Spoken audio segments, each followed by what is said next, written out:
As part of our Beginner's Guide series, each week we will break down rule sets based on the Dungeons & Dragons 5th edition Player's Handbook, and we will connect these with the information we know about Baldur's Gate 3. In today's episode, we will talk about proficiency, saving throws, and advantage and disadvantage. Hey everyone, I'm Wisa of Content Critters, here to teach you the basics of D&D 5e for Baldur's Gate 3. If you're interested in more Baldur's Gate 3 lore, news, and guides, consider subscribing to the channel and hitting the bell to receive notifications when new videos go live. Without further ado, let's begin. All characters have proficiency bonuses depending on their level. This helps in adding to the success of a roll. At levels 1 to 4, you have a proficiency bonus of +2, while at levels 5 to 8, you gain a proficiency bonus of +3, and so on. These are used on attack rolls in terms of how well you wield your weapons and cast your spells, ability checks to see how good you are with your skills and tools, and saving throws. More on this later. Character background, race, and class also play huge roles since these determine not only your weapon proficiencies but also your saving throw, skill, and tool proficiencies. Note that these will not be added more than once to the roll you make. So for rogues who have an expertise feature that doubles their proficiency bonus for certain ability checks, this will only be applied once but doubled to the same roll. Now in times of danger, your character will have to make what's called a saving throw or save, in an attempt to resist an unexpected effect from an earth tremor casted by a sorcerer from the trees above you or a poison spray conjured by a rogue 10 feet away. These saving throws are actions you are forced to make to avoid certain threats. When making a saving throw, you roll a d20 and then add the ability modifier and proficiency bonus.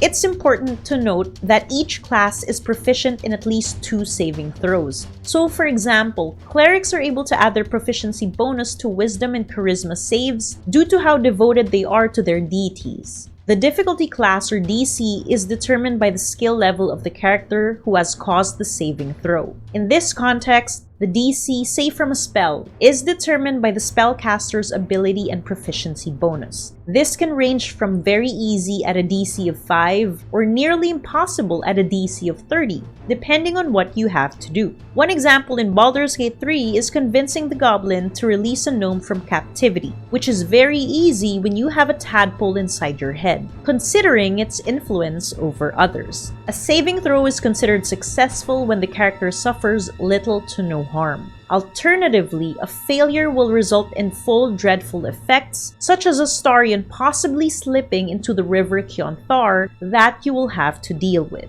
In some instances, you will also encounter advantage or disadvantage on an attack roll, ability check, or saving throw. When this happens, you have to roll a d20 twice, taking note of both results. If you have an advantage, you consider the higher number of the 2 rolls. Likewise, if you have a disadvantage, you have to use the lower number. Hypothetically, your paladin who is wielding a crowbar has to make a strength check to open a heavy door. If you get 12 and 5 in 2 rolls and you have an advantage thanks to the crowbar, you use 12.